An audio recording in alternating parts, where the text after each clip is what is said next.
Introducing Alakaak, Palacion gigantifolium of the family Saputaceae. Alakaak is an evergreen tree that can grow up to 18 meters tall.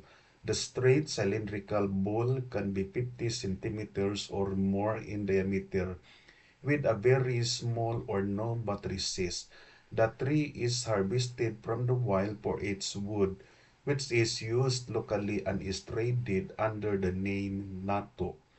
A small amount of latex exudes from the bark. The latex has in the past been used as a source of Gutta-Percha.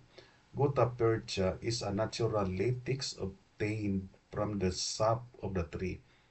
Prior to the advent of synthetic materials, Gutta-Percha had a wide range of uses, most particularly as an insulating material for electrical wiring and for underwater telegraph wires.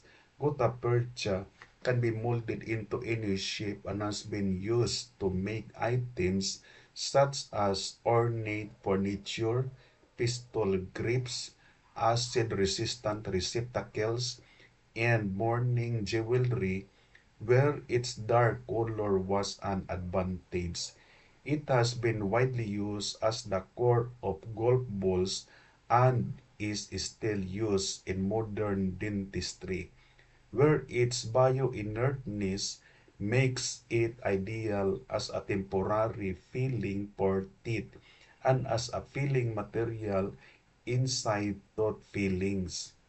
The wood has a range of applications, including for high-class furniture and cabinet making, paneling, joinery, flooring, light carpentry, tornery, molding, and veneer.